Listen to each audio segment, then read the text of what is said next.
नमस्कार दोस्तों, मैं अरविंद सर स्वागत करता हूं आप सभी लोगों का अपने यूट्यूब चैनल जय हो जौनपुर पर।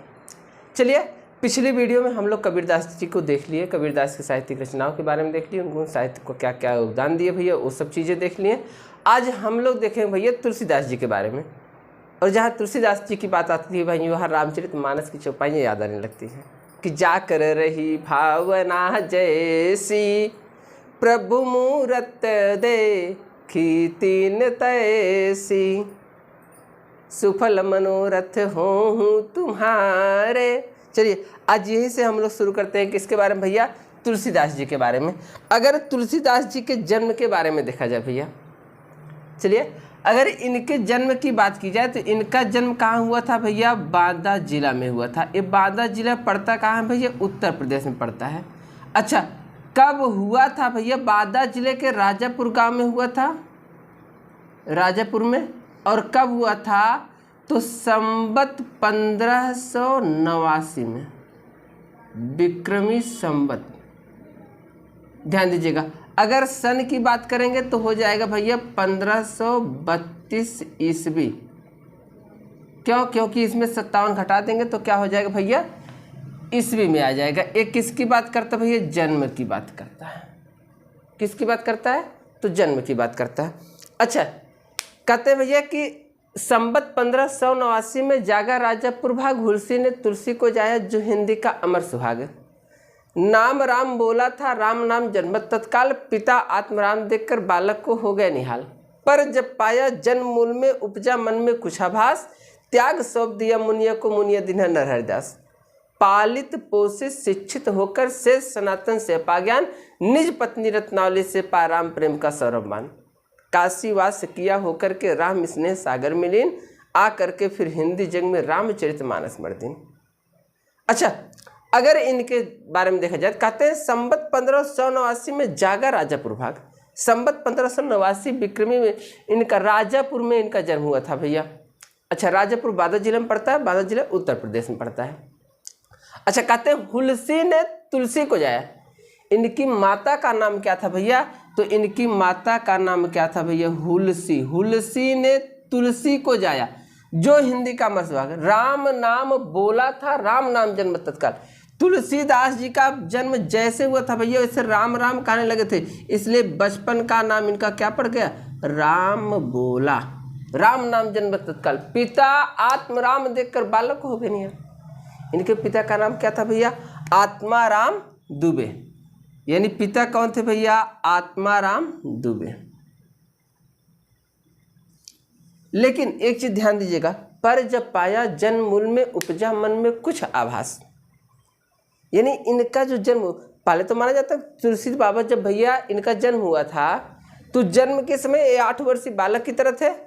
इनके मुख में भैया 2 दांत भी थे। अच्छा, एक चीज और ध्यान दीजिएगा, दांत के साथ साथ जैसे ही इनका जन्म हुआ था, वैसे क्या किए थे भैया? राम राम कहना शुरू कर दिए थे।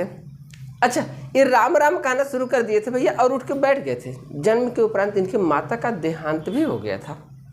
ठीक। अच्छा, इनके माता का जब देहांत हो जाता भैया, तो इनका जन्म हुआ था मूल नक्षत्र में। अच्छा, मूल नक्षत्र में इनका जन्म हुआ था भैया। अच्छा, मूल नक्षत्र होता क्या है ये आप जानिए। मूल नक्षत्र का मतलब नक्षत्र की शुरुआत जहाँ से होती है, मूल नक्षत्र। मूल जो चीज़ें होती है, जहाँ नक्षत्र का मूल तथ्य होता है। अब गांव में आप लोग एक बात सुने होंगे भैया, मुराहा ना, यानी बच्चे का जन्म जब मूल नक्षत्र होता है, वो क्या हो जाते हैं? वही मुराहा हो जाते हैं। उनको एक चीज़ उनके अंदर विशिष्टता आ जाती है, या तो बहुत गुस्साते हैं, या तो बहुत ज़्यादा दयालु हो जाते हैं, या तो कोई चीज़ उनके अंदर एक विशिष्टता गुण आ जाती है। ऐसे अब तुलसीदास भी थे मूल नक्षत्र में, और मूल नक्षत्र में जन्म लेने वाले बालक को पिता देखता नहीं है। कब तक नहीं देखता? 27 दिन तक, जब तक नक्षत्र बीत नहीं जाती है भैया। अब कहते हैं भैया कि पर जब पाया जन्म मूल में, उपजा मन में कुछ आभास, त्याग सौंप दिया मुनिया को। माता तो मर चुकी थी, पिता देख नहीं सकते थे, तो किए क्या? त्याग सौंप दिया मुनिया को। इन्होंने क्या किया भैया? मुनिया नामक दासी को सौंप दिया। मुनिया दीन्हा नरहरिदास। और मुनिया ने किसको दे दिए भैया? नरहरिदास गुरु को दे दिए। ध्यान दीजिएगा, इनके गुरु का नाम ही था नरहरिदास। इन्हीं को बाद में नरहरियानंद कहा गया भैया, नरहरि दास। ठीक। मुनिया दीन नरहरिदास, पालित पोषित शिक्षित होकर शेष सनातन से पाया ज्ञान। अगर कभी आपसे पूछेगा तुलसी बाबा को ज्ञान की प्राप्ति कहाँ हुई भैया, तो शेष सनातन ऋषि से हुई थी। अब शेष सनातन ऋषि कौन थे भैया, ये बनारस के रहने वाले थे, इनका मठ आज भी शायद चलता है। तो वहाँ पर इनका क्या हुआ था भैया, ज्ञान की प्राप्ति हुई थी तुलसी बाबा को। शेष सनातन से पा ज्ञान, निज पत्नी रत्नावली से पा राम प्रेम का सौरमान। इनकी पत्नी का नाम क्या था भैया, तो रत्नावली था। निज पत्नी रत्नावली से पा राम प्रेम का सौरमान। अपनी पत्नी से इन्होंने राम का प्रेम पाया था। अच्छा, अब कैसे पाया था, कहा जाता भैया तुलसीदास जी क्या थे भैया, पत्नी प्रेमी थे।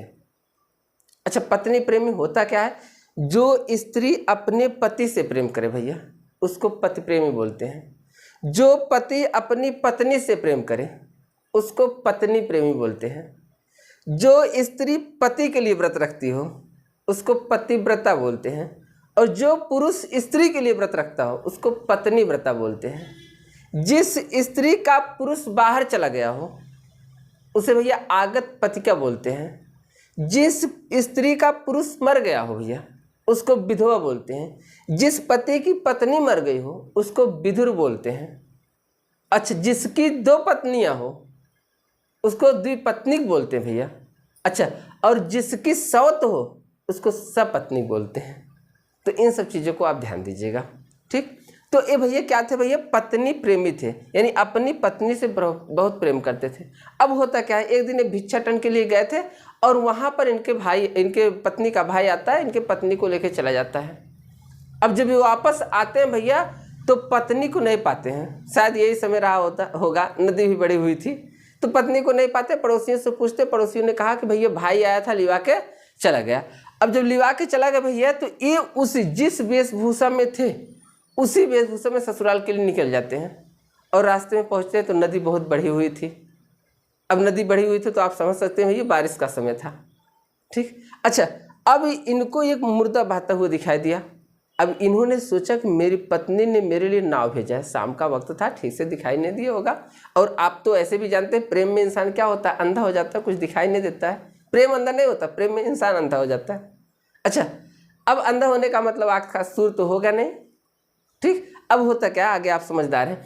अब होता क्या भैया, इनको लगता है कि मेरी पत्नी ने मेरे लिए नाव भेजा है। अब उसी सौ पर बैठते नदी पार हो जाते हैं। अब जब ससुराल पहुंचे तो रात काफ़ी हो रही थी। अब ससुराल के सारे द्वार बंद। अभी सोचे तो अंदर जाएं कैसे, तो ये पीछे की तरफ जाते हैं, देखते भैया एक सांप चढ़ता हुआ अंदर की तरफ जा रहा था। इन्होंने सोचा कि मेरी पत्नी मेरे लिए रस्सी लटकाई है। अब इस सांप की पूंछ पकड़े और आंगन में कूद गए। और जब आंगन में कूद गए तो सबसे पहले इनकी पत्नी ही मिलती है, रत्नावली भैया। और जब रत्नावली मिलती है, अब भैया एक चीज़ जानते, ससुराल में अगर जीजा जी आ गए तो एकदम फटे मजनू जैसे आ जाए भैया तो क्रोध तो भी करेगा। हर पत्नी अपने पति को अच्छा देखना चाहती है, हर प्रेमी अपने प्रेमिका को अच्छा देखना चाहती है, ठीक। तो होता हर प्रेमी अपनी प्रेमिका को अच्छा देखना चाहता है, हर प्रेमिका अपनी प्रेमी को अच्छा देखना चाहती है। तो भैया यही गुण होता है। अब पत्नी को गुस्सा आ गया इसी रूप में देखा। अब गुस्सा आ जाते तो उन्होंने क्या किया, तुलसीदास को फटकार लगा दिया कि लाज न आवत आपको दौरे आ जाऊं साथ, धिक धिक ऐसे प्रेम को कहाँ करो मैं नाथ। अस्तिचर में देह मम तामे ऐसी प्रीत, और प्रीत लगाओ राम में तान हो बहुत। बोले लाज न आवत आपको दौरे आए साथ, ये समय आपको जरा सा शर्म नहीं आई, साथ में दौड़े दौड़े चले आए। धिक धिक ऐसे प्रेम को कहाँ करो मैं नाथ, मैं आपके ऐसे प्रेम को बार बार धिक्कार करती हूँ। अस्तिचर में देह मम तामे ऐसी प्रीत, मेरे चमड़े के शरीर से आपको इतना प्रेम है। प्रीत लगाओ राम में तान हो बहुत। अगर यही प्रेम आप भगवान राम में लगाते तो आपका उद्धार हो जाता। भैया पत्नी के इस फटकार ने तुलसी को वैराग्य दे दिया, छोड़ दिए, कह रहा भाई करा। अब तुलसी बाबा चले जाते हैं भैया, चले जाते, कहते आ करके फिर हिंदी जग में रामचरितमानस मर्जिन। वैसे रामचरितमानस इनकी 5वीं रचना मानी जाती है, प्रथम रचना वैराग्य संदीप मानी जाती है, लेकिन इन्होंने भैया रामचरितमानस जैसे महान ग्रंथ की रचना किया। अच्छा, और इनकी भैया अब ग्रंथ की रचना की, इन्होंने कुल भैया 16 ग्रंथों की रचना की है। रामचंद्र शुक्ल ने इनकी 12 ग्रंथ मानते हैं, कुछ लोग 20 ग्रंथ, अलग अलग कवियों ने अलग अलग ग्रंथ मानते हैं। ठीक, हम अभी आपको बताएंगे कितनी ग्रंथ इनके, आप पढ़ेंगे कितने ग्रंथों को पूछा जाता है भैया। लेकिन अब इनकी मृत्यु भी होती है भैया, तो इनकी मृत्यु हुई थी भैया 1680 में, विक्रमी संवत 1680 विक्रमी संवत में हुई थी। कहाँ हुई थी भैया? वाराणसी में हुई थी, वाराणसी के 80 घाट में, 80 घाट, वाराणसी के 80 घाट में इनकी मृत्यु हो गई थी भैया। ठीक, कहते हैं सन 1680, 80 गंग के तीर, श्रावण शुक्ल तीसरी, तुलसी तजो शरीर। तुलसीदास ने अपने शरीर का त्याग किया। अंतिम समय इनका बहुत कष्टमय था भैया, ये काफ़ी दुखों को झेले हुए थे।